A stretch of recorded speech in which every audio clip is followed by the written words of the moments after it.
Hello, everyone, and happy Travel Talk Tuesday. Thank you so much for joining us today. We will begin in just a few minutes. We are just waiting for everyone to log on and get situated and comfortable. Please feel free, as always, to write in the chat box where you're tuning in from in the meantime. And hello to everybody joining us on Facebook as well. Please let us know in the comment section there where you're tuning in from.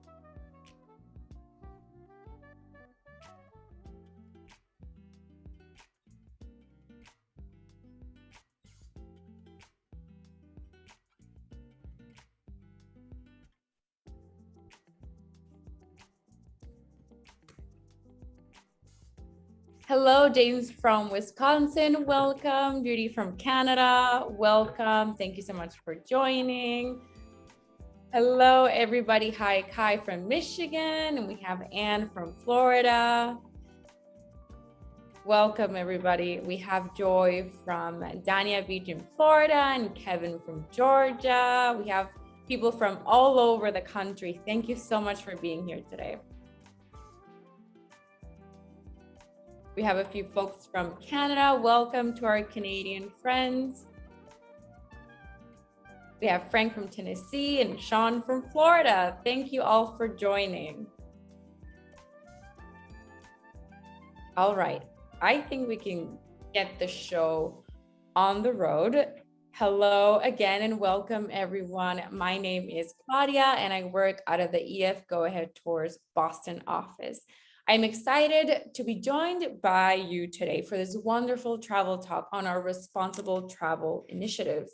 If this is your first webinar with us, welcome. We are so happy to have you. But if you have joined us in the past, welcome back and thank you for your continued support. Today's going to be a lot of fun, but before we get started, I want to set some expectations for this session. First, this is a webinar, which means you will only be able to see and hear me, your host, and our special guests for today. Your camera and audio will be off, so we won't be able to hear you or see you. But of course, we always want to hear from you. If you have any questions throughout the webinar, please submit those via the Q&A function at the bottom of your screen if you're on Zoom. But if you're on Facebook, you can write your answers and your questions in the comment section there. We will host a live Q&A section at the end of the presentation to answer as many questions as we can. We got several pre-submitted questions which we've used to create this presentation, and we'll be answering them throughout the session today. Now, I want to give a little bit of a disclaimer. For today's session, we won't be addressing COVID-19 questions, but if you have any questions regarding COVID, please call our customer experience team and they'll be more than happy to answer all of them. Now, responsible tourism, responsible travel. It's all about making better places for people to live in and better places for people to visit. At EF Go Ahead Tours, we've been thinking overall how we make an impact on the planet and destinations and communities we visit on tour. Over the next hour, we will be going over our responsible travel commitments, give an overview of the industry, our impact as a company, responsible travel stories and experiences that you can have on tour with us, and what's next for EF Go Ahead Tours. After that, we will go into our live Q&A section to make sure that we get all of your questions answered. All right, and with that, it is my pleasure to introduce your guest speakers for today, Lael, Amy, and Tom. Thank you so much for being here today. Our audience is so excited to learn more about Go Ahead's responsible travel initiatives and how to become more conscious travelers. Now, before we get started, do you mind introducing yourself to our audience today? Lael, let's begin with you. Thanks, Claudia. Hello, everybody. My name is Lael Kassis. I'm the Vice President of the Market Innovation Development Team. I've been with Go Ahead Tours for 15 years. And this will be actually my fourth webinar that I've done this last year. So definitely some familiar names. I see that popped up in the box. So we're here to talk about a topic I'm really excited about and really passionate about, which is responsible travel. My team is responsible for looking at all of our new tours and experiences around the world. And this is a topic that's always top of mind for us when we're thinking about all of our itineraries. Hi, I'm Tom Benoit, he, him pronouns. I am the Senior Market Innovation and Responsible Travel Specialist. I've been with Go Ahead Tours for 5.5 years now. And on Lael's team, I manage all of EF Go Ahead Tours' responsible travel initiatives. Hi, everyone. I'm Amy Van Aarle. I work actually centrally for EF Education First, and I've been with EF for almost exactly 10 years now, which is hard to believe. But my very first role with EF was with EF Go Ahead Tours. And I still remember my first tour with Go Ahead and how incredible it was. And it's just been such a journey ever since. And I'm thrilled to be with all of you here today to talk about responsible travel, because it is truly so important and something so core to EF and what we do. Great. Thank you all so much for being here today. Now, before I hand it off to Lael, we want to know, we're curious, what made you interested in attending today's webinar on responsible travel? Now, this is a poll, and a poll will now launch on your screen if you're watching on Zoom. And if you are joining us on Facebook, you can write the answer on the comment box. Now, the options are, number one, you want to become a more responsible traveler, but don't know where to begin. Number two, you're interested in learning more about EF Go Ahead Tours' impact. Number three, you're interested in the sustainable experiences that Go Ahead Tours offers on tour. And number four, you don't know what responsible travel is, but you're interested in learning more. All right, we are getting some answers now. Looks like a lot of you are interested because you want to become a more responsible traveler, but don't know where to begin. Let's give it a few more seconds, make sure that everybody has a chance to answer. All right, let's see.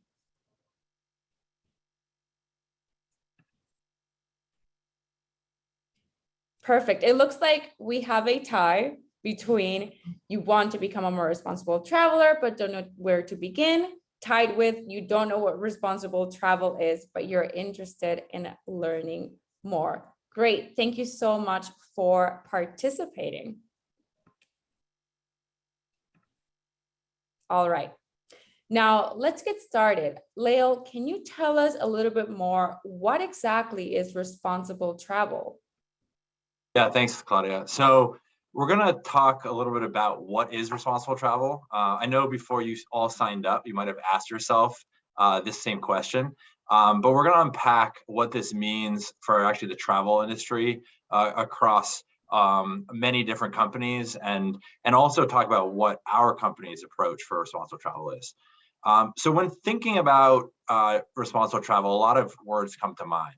You might think about local, or words like conservation or ecotourism, or conscientious or community or sustainable. All of these words are truly linked to what responsible travel is and are integral in its definition. Simply put, responsible travel is travel that maximizes the benefits to local communities, minimizes negative social or environmental impacts, and helps local people conserve fragile cultures, habitats, or species. So this really began, I mean, this has been going on for a long time, but in 2015, a lot of work was done from a United Nations standpoint. So back in 2015, all United Nations members actually adopted 17 sustainable development goals, which provided really a blueprint for peace and prosperity for people and also the planet. In these goals, the travel industry actually was included in the plan as a means to kind of address extreme poverty, fight inequality, and also tackle issues like climate change. So many in the travel industry are now committed to working with governments, companies, NGOs, communities, just to name a few, to really achieve these UN Sustainable Development Goals. Travelers are also taking note on the importance of sustainability in travel. And I know many of you in the poll that you just filled out are interested in learning more about this. But according to a recent Booking.com survey, 83% of global travelers view sustainable travel as something vital. 69% of global travelers expect more sustainable options from the travel industry. And then 61% say the pandemic especially has made them want to travel more sustainably, and something that is even more top of mind than it was before. Responsible travel is also becoming a dominant theme in the industry. So suppliers, destinations, policymakers, operators, and travelers are all uniting in this understanding of the impact of travel in the world. And we know that all of these stakeholders, including yourself as travelers, have much to gain from both a healthy environment and also and a healthy destination. According to a recent member survey from the United States Tour Operators Association, which is the biggest association for tour operators across the North America, 62% of those members reported that sustainability is somewhat important. 22% said sustainability is really important to their customers. Also, 56% of members now have formal policies, procedures, or metrics to measure their social and/or environmental impacts of their services they provide. Responsible travel is also making its way to destinations themselves. So most established tourism destinations, like countries, cities, different regions of the world, have really started to shift from this model of destination marketing, which really exclusively aimed at attracting you as visitors and attracting more people, to actually something we call destination management, which is actually ensuring the value and quality and sustainability of their own destination over long periods of time. Many destinations see that the preservation of their own iconic sites and conservation of their natural resources are essential to the future of tourism in their countries. And we know travel done in the right way helps fund these efforts. What many countries have realized is that responsible travel also delivers the most memorable and meaningful experiences a destination can offer. So countries like Norway, Jordan, and Costa Rica, just to name a few, have all integrated responsible travel and sustainability guidelines in their mission statements and development goals. And many more countries have now joined them in following the UN Sustainable Development Goals as a blueprint for developing their tourism sectors.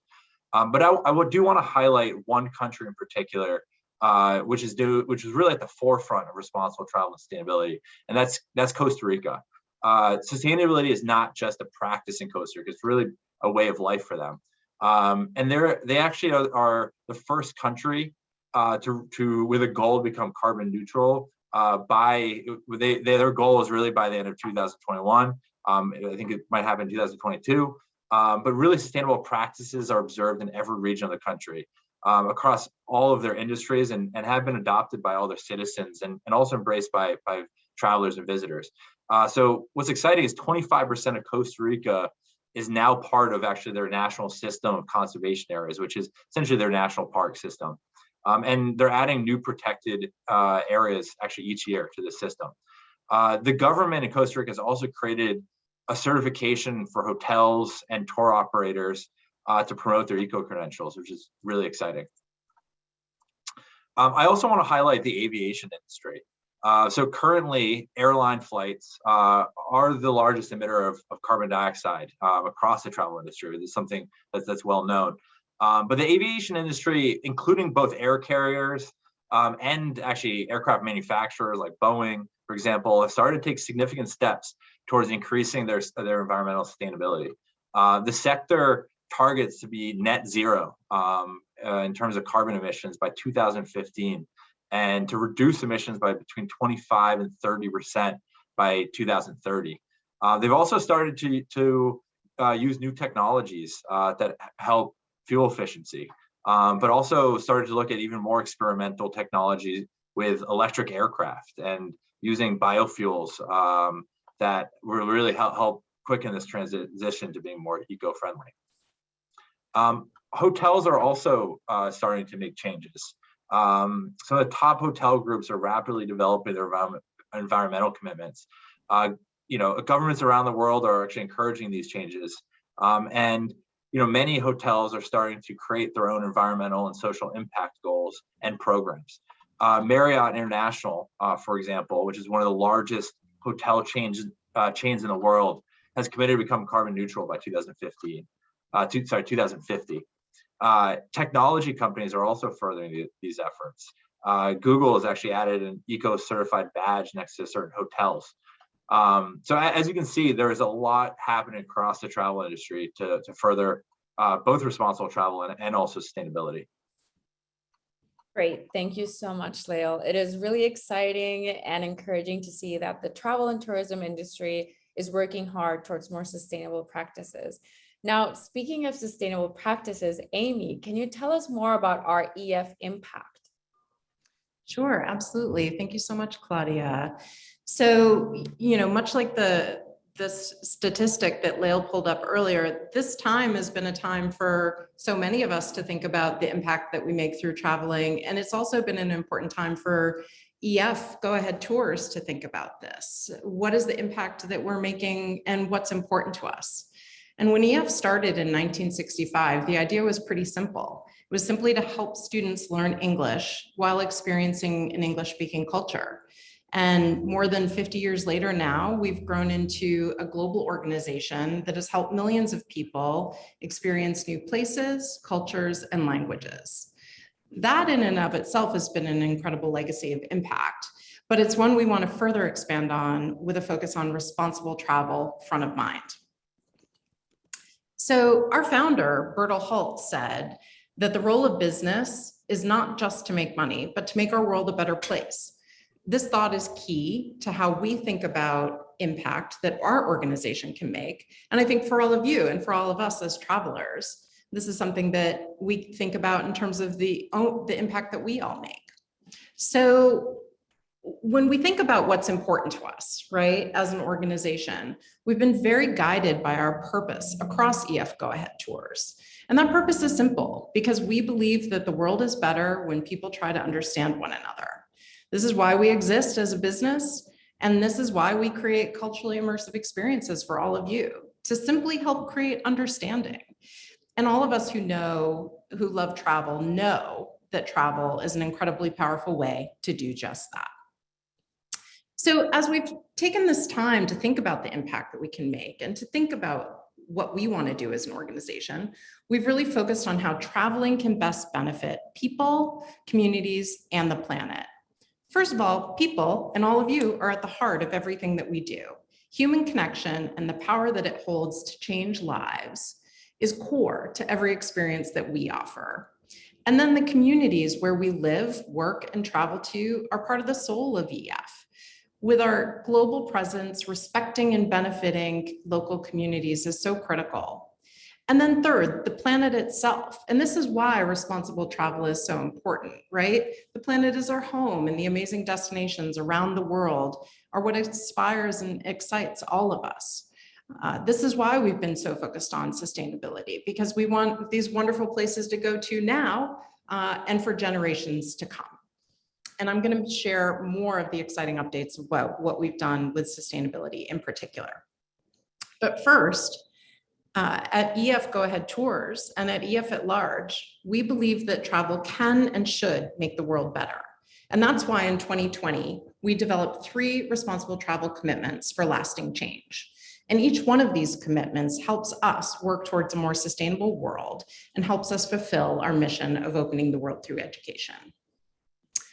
So we've talked a lot about responsible travel commitments, but what are they?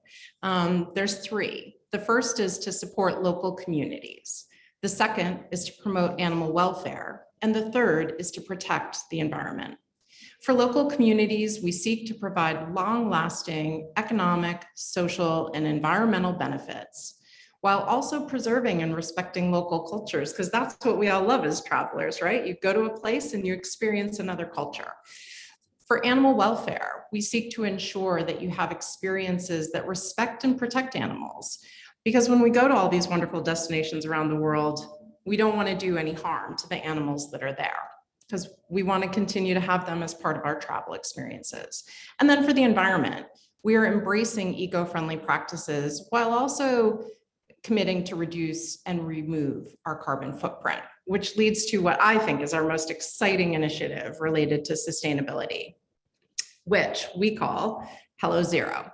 And Hello Zero is really our commitment to be carbon negative across our global operations by voluntarily offsetting all of the carbon emissions generated by every experience that you have with us.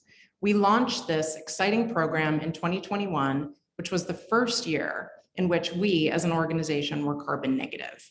And we're going to continue to do this every year until we reach our ultimate goal of becoming historically carbon neutral, which means that we will remove all of the carbon we have ever emitted, either directly or indirectly, in association with everything that we offer since our founding in 1965. So how have we done that? A big part of that has been planting 3 million mangrove trees in this year alone. And that provided employment to 120 people in Kenya, Madagascar, and Mozambique. So those are local communities where local people are helping plant these trees to help offset those emissions. And there's much more to come this year, including more trees that we're going to plant, an exciting new partnership with a nonprofit organization called My Climate, and new vendor guidelines to ensure that our travel partners are also doing their part to contribute to a more sustainable future. And as part of this, I'd love to share with you a short video that tells you the story of Hello Zero better than I ever could. So I'll let us play that.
Wonderful. Thank you so much for showing us that video, Amy. It always gives me goosebumps when I watch it, and it makes me proud to work for EF Go Ahead Tours. Before I pass it on to Lael, we actually got a pre-submitted question that I like for you to answer, Amy. And the question is from Barbara. She's wondering, how are you planning to meet your emissions goals? Sure, absolutely. Happy to answer that. And it's super important to have a goal. You also have to have a plan to reach those goals. So truly understanding and measuring our carbon footprint is going to be an ongoing process. And our actions to meet our goals include both reducing our emissions, for example, by reducing waste and reducing energy consumption, but also by voluntarily offsetting emissions with projects like planting trees that help capture carbon from the air. And both of those hand in hand are how we're planning to meet our goal. We started our journey to meet this goal by estimating our emissions across our global organization. As you can imagine, we have a really big footprint and it's pretty complicated to do that math. But now we're refining those estimates in partnership with My Climate, who is helping us do a really in-depth accounting. So every year we're going to continue to evolve and learn as we work to fulfill our goal. And we hope that the work that we do will also be inspiring to other travel organizations so that they too can make similar progress, because it's going to take all of us in order to really achieve all of these objectives. Wonderful. Thank you so much, Amy. Now let's dig a bit deeper on the impact that we are making as a company on our planet. Lael? Yeah, thanks. Thanks, everybody.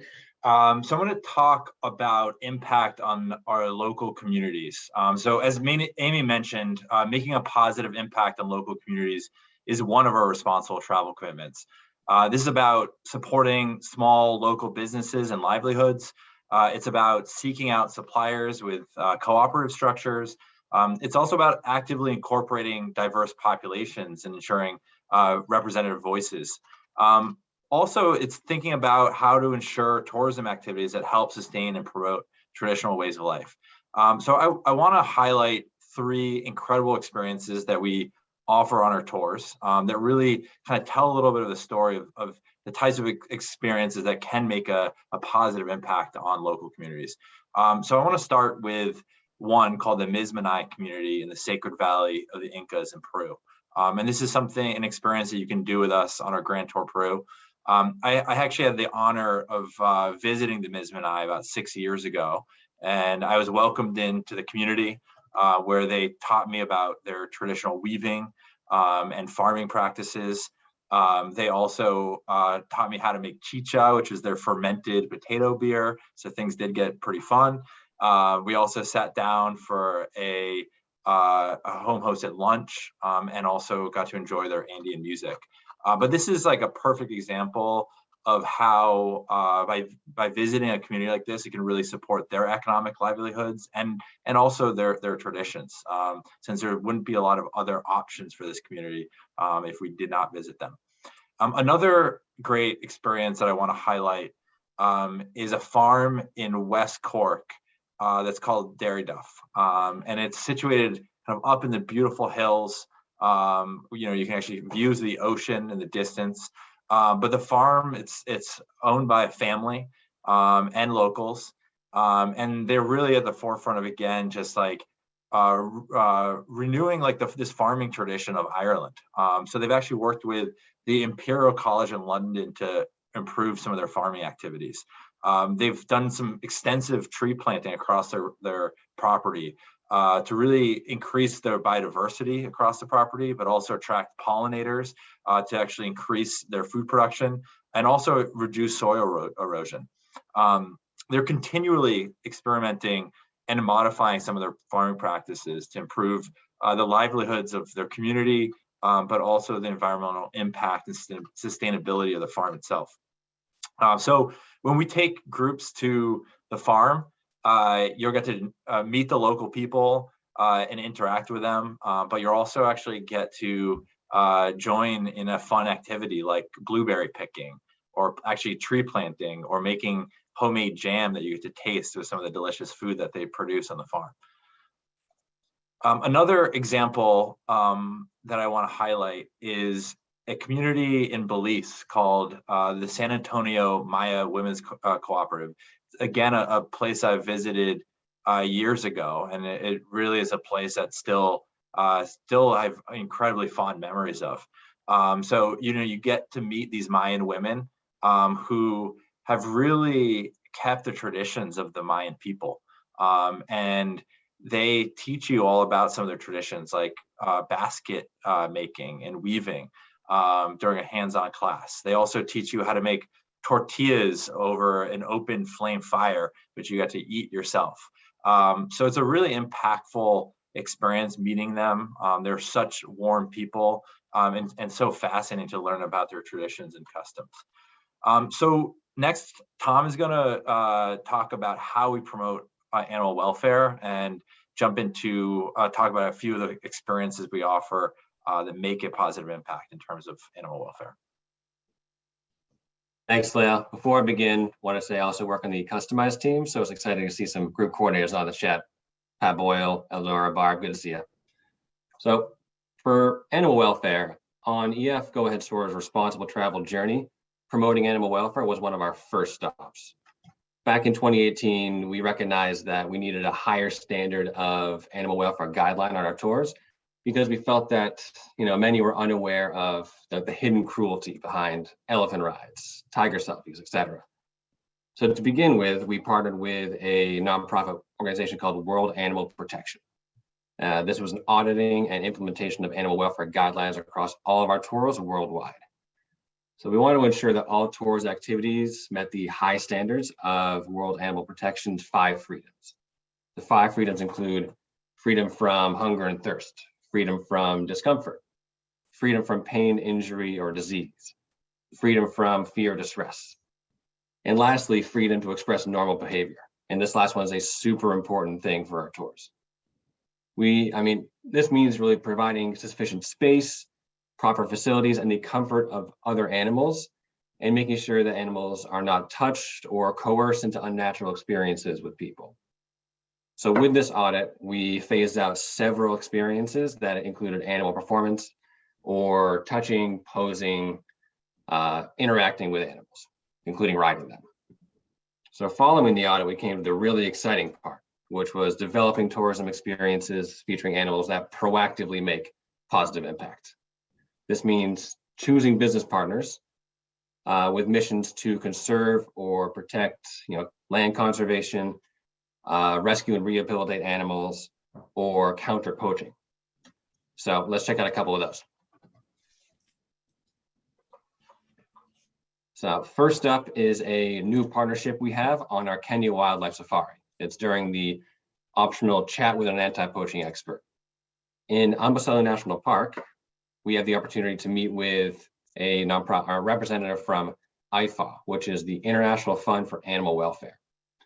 IFAW's project in the areas of the border between Kenya and Tanzania work to counter human and wildlife conflict that erupts between local communities like Masai Boma communities when they cross traditional grazing routes of the elephants. So with population growth and human incursion into these routes, the communities become a little more susceptible to permitting wildlife crime like poaching.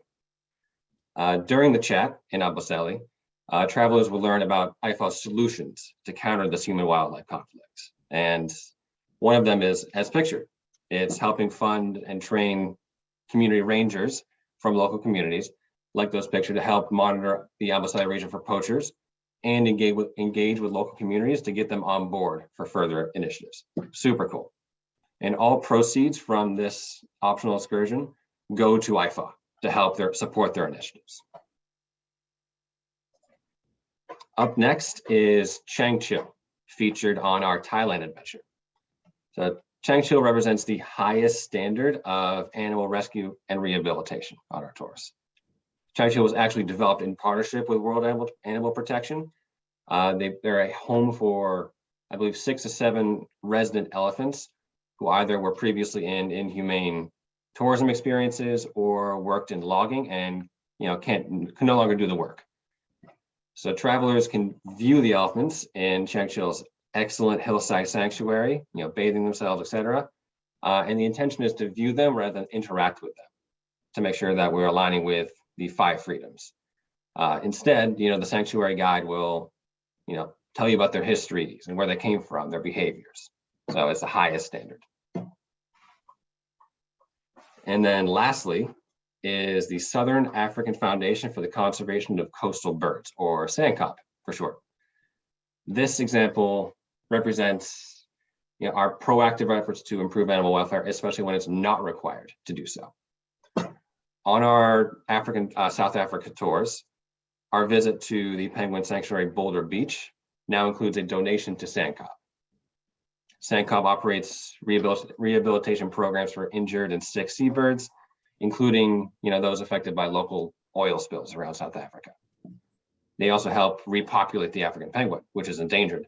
They've released over 7,000 chicks into the wild from these programs. So with this donation, we're able to translate what was formerly a free viewing into an impactful visit by everyone. Very cool. And this happens on every single one of our South Africa tours.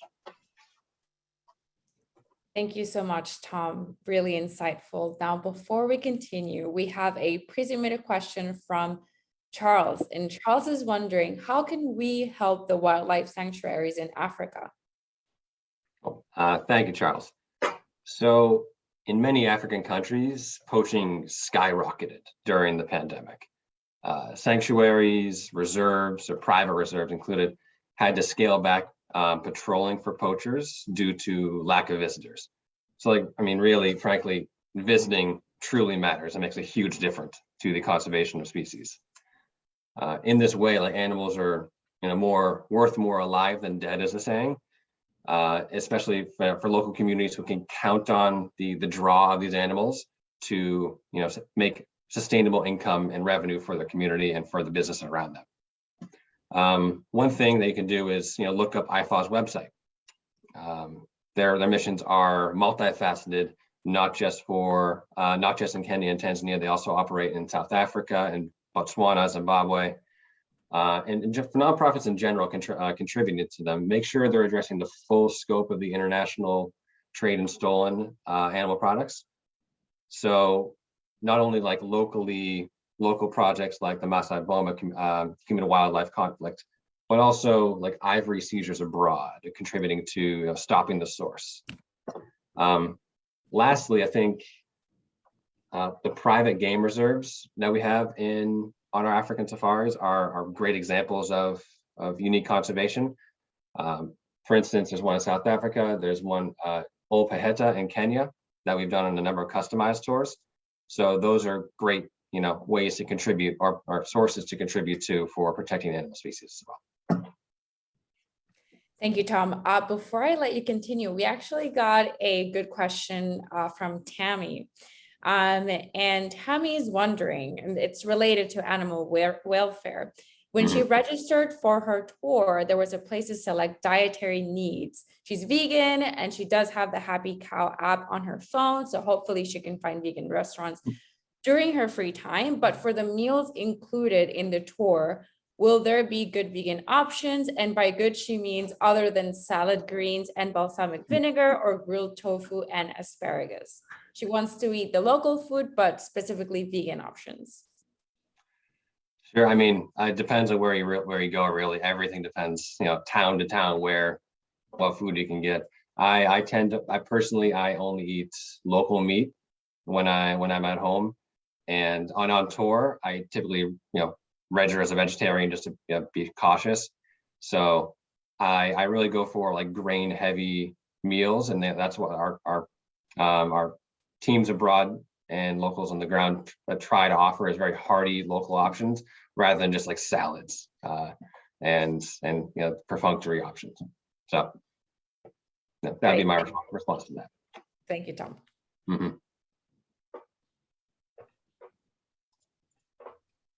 All right, environment. So protecting the environment, we have a really multifaceted approach. Our efforts include using partners on the ground with robust sustainability programs, even if sustainability isn't the focus of the experience. As Amy mentioned, it means reducing the carbon footprint of our tours, both from an offsetting perspective with the forest initiatives, but also looking closely at how we build our tours. It means introducing experiences that get people out into nature and incorporate lessons on sustainability, traditional land use, protection of iconic sites, and conservation. And making sure that future generations can see great iconic sites like Glacier National Park, or the Great Wall of China, Great Barrier Reef, these threatened places. We need to elevate our approach to these visits. So here's one example of that. The Cinque Terre Upper Paths. So walking, to the Cinque Terre Paths has long been a travel dream of many, including myself. However, in recent years, the seaside trails, the ones right along the coastline and the communities, have been closed due to erosion, as so many people have gone there and walked up. So we needed to take a different approach when considering this tour, the walking tour of Northern Italy and Cinque Terre. And we opted for a different approach. We reoriented our tour to the higher hillside ridgeline trails that see fewer visitors but have stunning views like the one you're seeing. And we incorporated the Cinque Terre Green Card. The Green Card, the revenue from the Green Card goes to help rebuild these trails and help fund conservation efforts. So, people going on this tour can still walk the paths to Cinque Terre and know that they're contributing to the longevity of the ecosystem community and know that they're getting a more unique experience going up. And our approach to the environment, extends beyond just protecting the most vulnerable sites like Cinque Terre. We also want to showcase to our travelers that, some businesses in areas like Costa Rica are doing incredible things. Rancho Margo is a prime example of that. So Rancho Margo, like Lael was talking about in terms of, carbon neutral and carbon negativity, they were the first carbon negative company in Costa Rica. People will, go into learning how they, produce food, how they organically process and produce their food, how they, produce energy in a carbon negative way and contribute to carbon neutrality. They also hold the Costa Rica nation's certificate of sustainable tourism, like a lot of businesses that we operate down there. And after a tour of the ranch, you're gonna sit down for a great meal of produce on site, as well as like meat and dairy products that are like processed within a walking distance from the kitchen. Super cool stuff. Well, maybe not for the vegan, but the rest of the meal is great. And then lastly, so like while a business like Rancho Margo is working to sustain its environment, Zealandia in New Zealand is on a mission to restore theirs. So Zealandia is an urban sanctuary dedicated to reviving a space in Wellington, New Zealand for native New Zealand flora and fauna. They want to restore a eco-sanctuary forest and freshwater habitats to their state before the arrival of Europeans and the arrival of the animals that came with them, those Europeans. Around like 80% or so of New Zealand flora and fauna are found only there. So efforts like this are super important to retaining, authenticity. And, what we did was we introduced an optional excursion on our updated New Zealand tour as a nighttime walk to Zealandia. So you'll get a guided tour of, what the reserve is doing, similar to if anyone's been to Costa Rica on the nighttime walks there. You'll be able to like point out local animals, learn about the conservation efforts. Very cool experience. Okay, thank you, Tom, for sharing more about the experiences that we offer on tour. Now, we have another poll for you. After listening to some of the responsible travel experiences that we offer on our tours, which one are you most interested in? It is a multiple choice poll on Zoom, so feel free to choose your answer. And if you're joining us on Facebook, you can write your answer on the comment box below. The options are: number 1, visiting the Mismanage community in the Sacred Valley of Peru. Number 2, visiting the Chiang Chi Elephant Sanctuary in Thailand. Or number 3, visiting the Zealandia Urban Sanctuary in New Zealand. All right, let's take a look at how you are answering this. Okay, looks like a lot of you are interested in the New Zealand experience. Interesting. All right, let's give it a few more seconds here. It's pretty close, let me tell you. All right. Okay, so it looks like most of you want to visit the Zealandia Urban Sanctuary in New Zealand. Okay, thank you so much for participating. Now I'll pass it on to Lael so he can talk more about our small group tours portfolio. Lael? Thanks, Claudia. New Zealand, it's an amazing, amazing place. It's one of my favorite places actually I've ever visited. So great choice for all of you who picked Zealandia. I'd like to get back. It's been many, many, many years.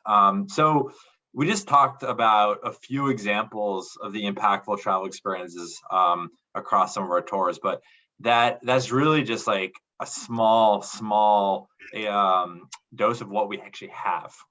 We have hundreds of experiences across our tours worldwide that all have impactful travel experiences. So what I do want to highlight right now is to talk a little bit about our small group tours. This is actually a portfolio of tours that we launched about a year ago and that have a special focus on responsible travel. So these are tours that have group size of 10 to 22 travelers. They really focus on off the beaten path destinations, countryside locations and also secondary cities. They really immerse yourself with local communities, and also have active travel experiences. So all of the itineraries that we put together, there's about 40 plus that actually fit into our small group tours, all really focus on making a positive impact on the world. So the new portfolio is really organized into three unique travel styles. So you can travel on our food and wine tours, our safari and wildlife tours, or our adventure tours. So we really hope to see you on one of our small group tours in the future.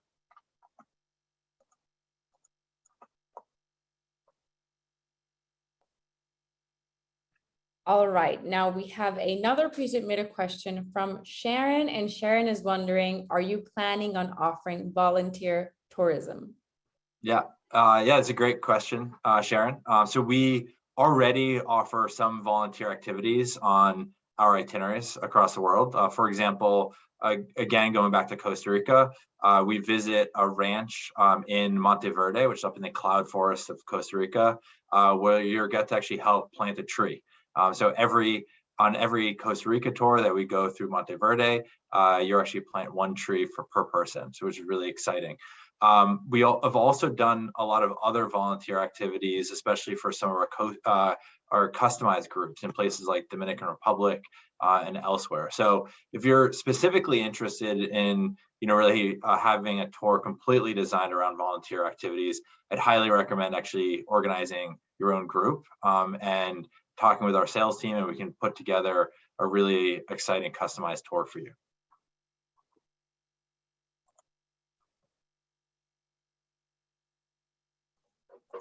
Perfect. Thank you so much, Lael. Now, Tom, can you tell us a little bit more about how the team designs these tours?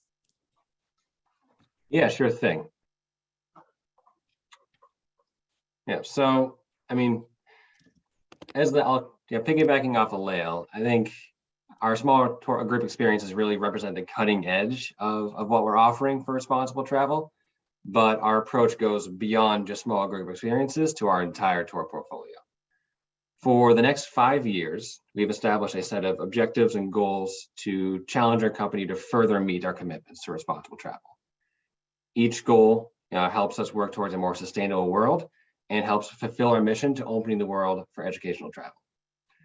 To start, for designing tours, we want to guarantee that all experiences meet our internal guidelines for responsible travel, kind of like the way that we, took the 5 freedoms of world animal protection and applied them to our tour and made changes. For example, we expect sightseeing to reflect the diverse viewpoints and histories of a destination. And we want to prioritize, getting firsthand experience and perspectives when dealing with indigenous groups and vulnerable populations. Moving forward, we'll look to, feature opportunities for sites and practices of a destination sustainability. And we're definitely going to take a close look at places at risk for environmental pressures, either like water, waste, etc. Where we can in those places, we'll add local expertise and introduce donations to assist conservation efforts, kind of like the Boulder Beach example. In tour design, we'll begin to consider the carbon footprint of transportation options, while balancing the quality of the tour experience as well. All in all, meeting our responsible travel commitments has become an integral way in which we're going to be designing our tours going forward. And we've developed a similar guiding philosophy for choosing business partners. These partners will be verified like designing our tours to meet our responsible travel standards. And this feedback, as we collect information from them, will be another metric in the way we choose who we work with. So for hotels, we're going to be looking for sustainability programs, certifications. For transportation, we're going to be asking for information about emission standards. Same deal for buses and for airlines, and make sure either they're meeting all local emission standards, or making choices for that. And for meals, we already have super high standards for our food and wine portfolio. These meals feature locally produced ingredients right from around the area. Our goal for now is to give preference to these types of businesses for the entire portfolio that are locally owned, maintain responsible animal husbandry, and practice sustainable production. And a theme for all of our experiences is a goal to reduce single-use plastics across our tours. As I said with the meal approach, you'll see that these initiatives will manifest differently according to location, according to tour. Feasibility for making these changes does change town to town, city to city, country to country. So, making steps forward is going to be a journey, an ongoing journey. Nevertheless, this will be, the backbone by how we design tours and choose our business partners. And lastly, I think, we'd be remiss to avoid the question of how each of us can make changes in how we travel. I think especially during COVID, we all recognized, we're understanding the impact of travel on the world. I think we all saw the dolphins in Venice and canals, just one example. So so we published a list of tips on our website for being a responsible travel. This is on our responsible travel landing page. For shopping local, this is no surprise to anyone here. I think we all understood how devastating COVID has been for local economies dependent upon travel. 1 in 10 jobs overall in the world is related to travel. So next time we're all abroad, look for being a patron at a locally owned small shop as opposed to a chain. Make sure your money stays within the community. In terms of water bottles, I think it would surprise a lot of people to see where tap water is considered safe by the UN. Western Europe has long been a good example, Iceland, New Zealand, but even places like Croatia, Japan, urban areas of Turkey, South Africa. These are all places where tap water is considered safe. And some of these places, recycling, they don't have the best recycling systems. So if you're buying single-use plastic water bottles, you don't know where they're going if you think you're recycling them. So, and actually even in Peru, Ecuador right now, we are offering ways to refill water bottles on our buses. Super cool. So next time you're traveling, just bring a water bottle and try and fill it wherever possible and wherever, allowed during COVID. Tom, actually, speaking about water bottles, we got a live question from Tammy. Oh, yeah? And Tammy is wondering if she is planning on bringing reusable shopping bags and a reusable water bottle for her tour. Mm-hmm. Would it be better to purchase when she arrives in her country in her destination? She's going to Italy in August. She knows that in the US, because of COVID, reusing water bottles is kind of a no-no unless you're filling at home. And a lot of stores do not want to touch reusable shopping bags. So are other countries on the same boat, or are they more open to their use?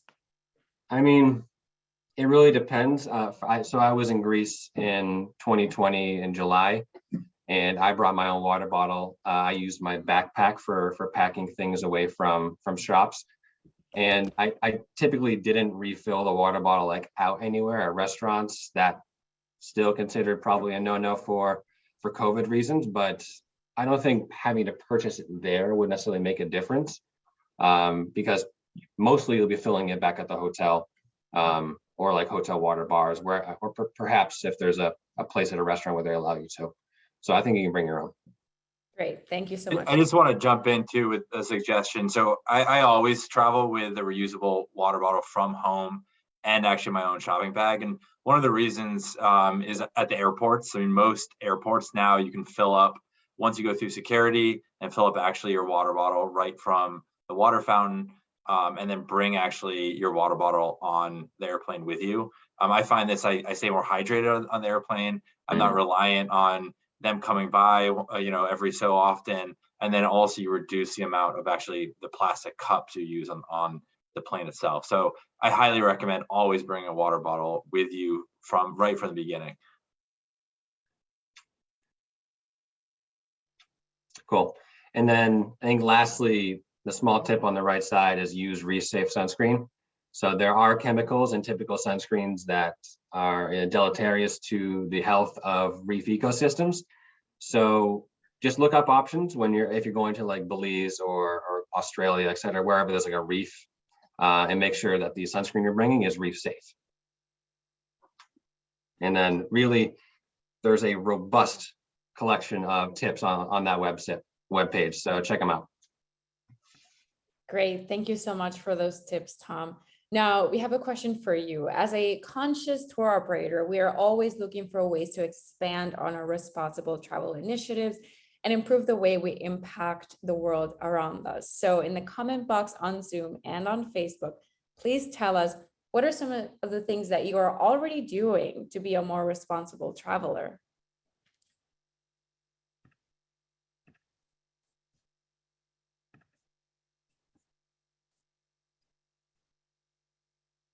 All right, seeing some comments about the reusable water bottle, great.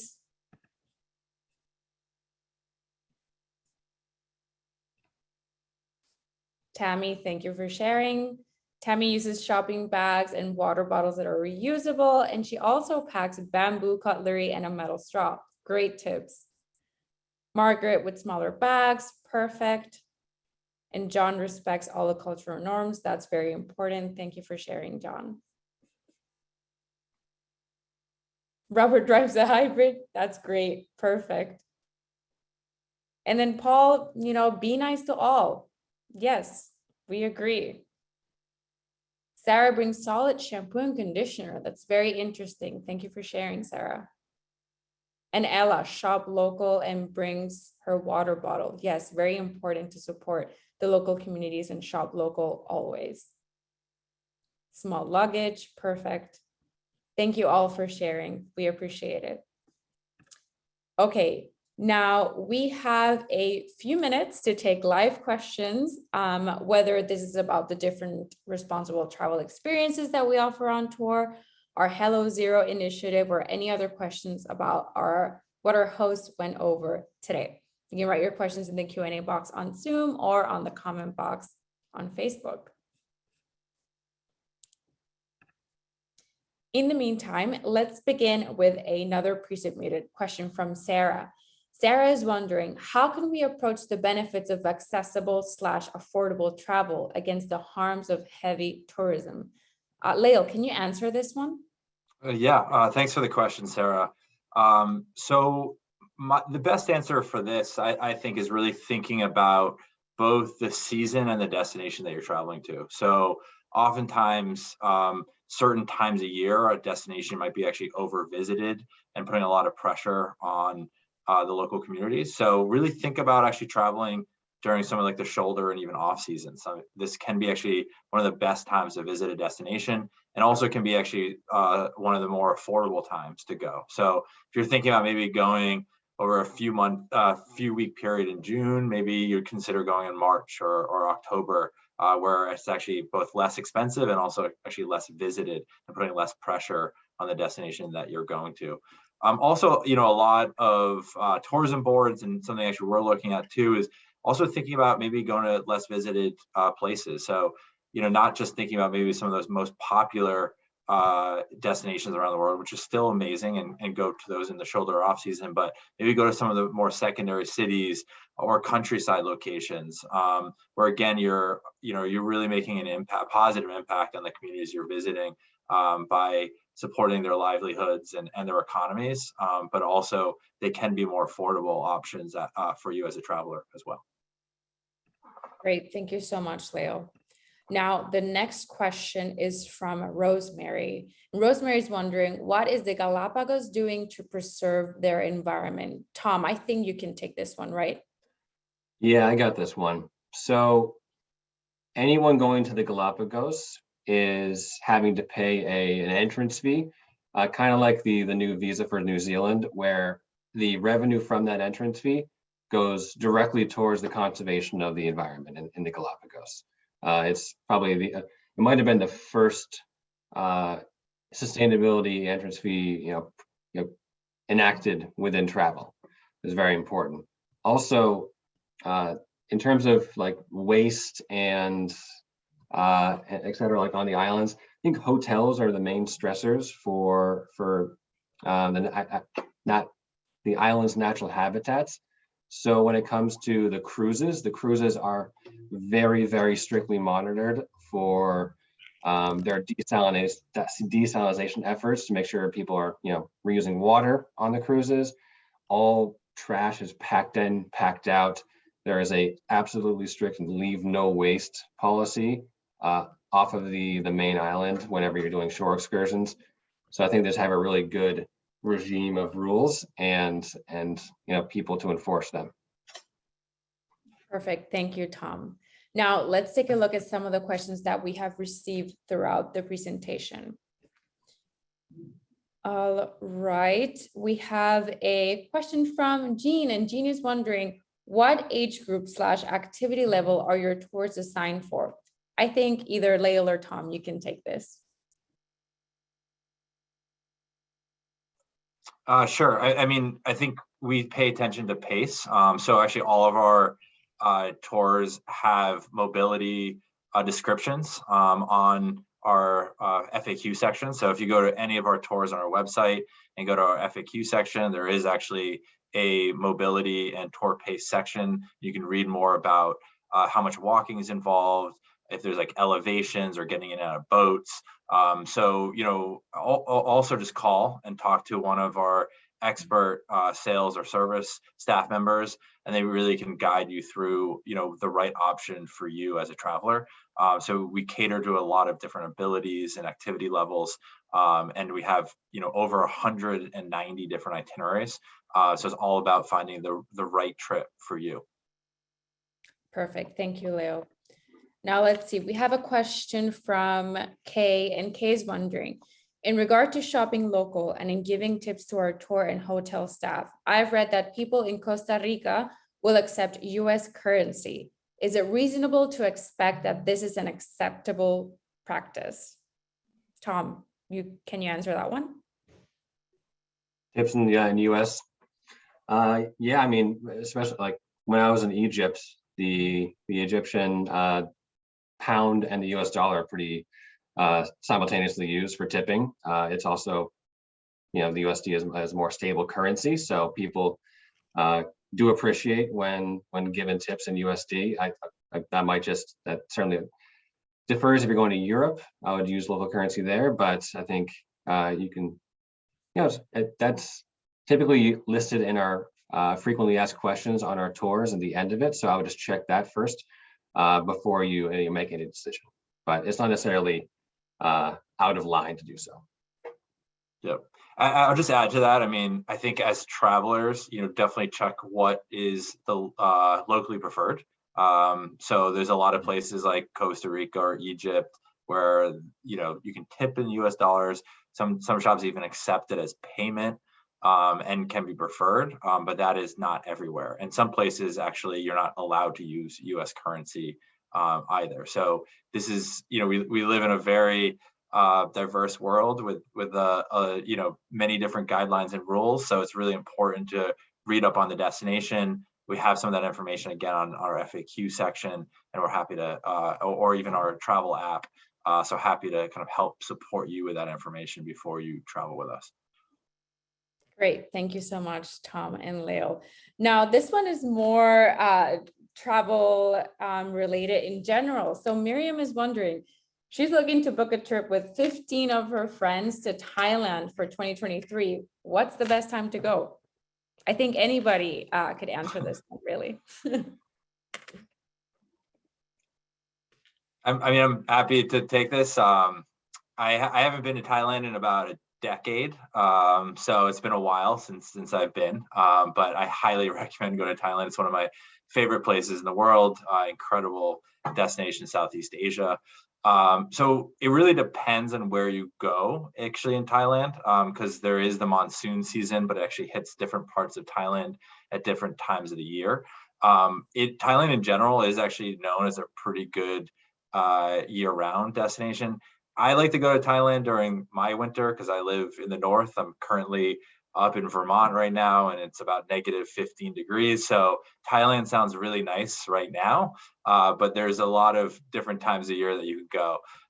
So you're going to get slightly different weather where you go up north to Chiang Mai or down south to a place like Phuket or or Bangkok. Perfect. Thank you, Tom. And I believe we have a small group tour, an adventure tour that goes to Thailand, right? We do, yes. Yep. And it was actually recently launched last January with some incredible activities, including the Chiang Chi elephant sanctuary that Tom talked about earlier in the presentation. Perfect. Wonderful. Now let's see if we have more questions in here. All right. Let's see. Okay, we have a question from Catherine, and Catherine is wondering, so are you covering carbon offsets for our plane trip? Oh, Amy, you are muted. I had to unmute myself, sorry. Yes, I'm happy to answer that one. So the way that we've designed this program, we are doing that work for you. We are covering through the offsetting that we are doing at no additional cost, right? So you don't have to pay extra for offsetting your travel through us. The offsetting we're doing is encompassing of those activities. I would never discourage anyone from independently doing it on their own as well, because it's going to take all of us to really make a dent.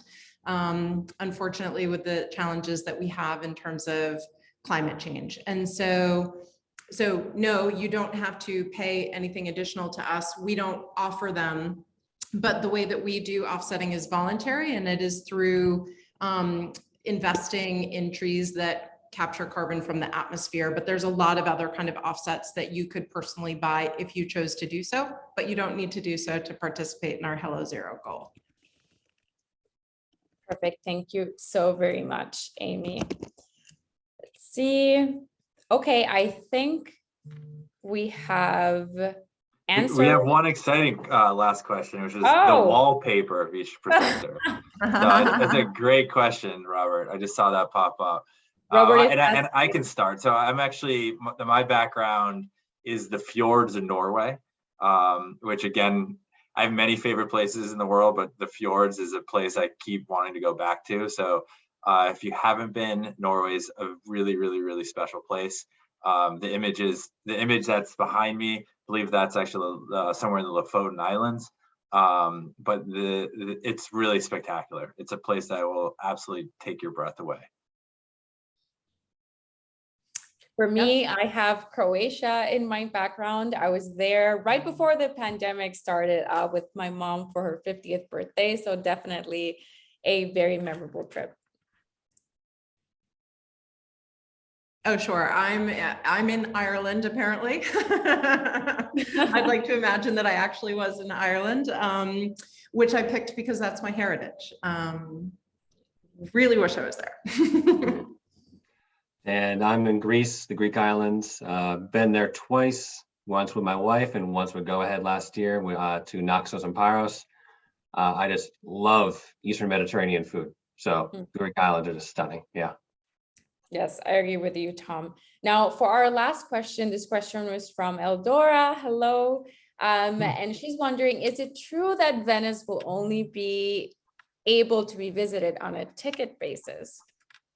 I can take this question. So, Eldora, it's a little bit complex. So, like the first change for Venice was actually they stopped taking cruise ships. So before cruise ships could actually enter the Venetian lagoon, they would, you could see them. They're huge with the footprint of Venice. So actually, Venice took the steps a couple of years ago to move their whole cruise port down to a place called Ravenna.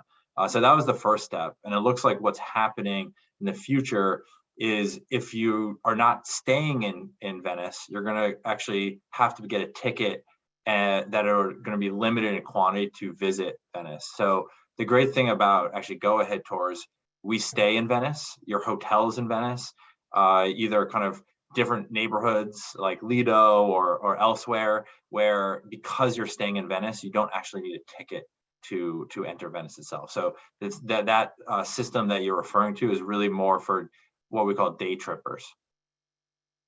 Thank you, Lael. All right, well, if you enjoyed yourself today, like Amy, Lael, Tom, and I certainly did, please mark your calendars for our upcoming Travel Talk webinars. As you can see, we have a lot of travel talks coming up. We have Turkey on February 1st. We have Venice Carnival Eldora. Maybe you want to come to that one on February 8th. We have Egypt on February 15th. Then we go to Thailand on March 8th. So for those of you who inquired about Thailand, this could be a good one for you to come and see. We are celebrating St. Patrick's Day on March 15th. Amy, you should definitely come to that one. And finally, Belize on March 29th for those looking for a more tropical escape. We hope to see you all again at one of these upcoming travel talks, and you can sign up for them by going to goaheadtours.com/webinars. Now, thank you so much to our audience for being here today. We really hope you enjoyed our presentation, and thank you, Lael, Amy, and Tom for taking the time today to tell us all about our responsible travel initiatives and efforts. Do you have any parting words for our audience? I just want to thank everybody for joining us today. You're a great audience, and we hope to have you join us for future webinars. There's a whole fantastic series of them that Claudia and Daniela put on. So we hope to see you again in the future. Yeah, thank you. Great questions. And I hope to see you on the road at some point. Yeah, likewise for me. Thank you, everyone. It's so wonderful to be with you and looking forward to traveling with all of you soon. Thank you so much, everyone. We'll see you next time. Have a great afternoon or evening wherever you are. Bye.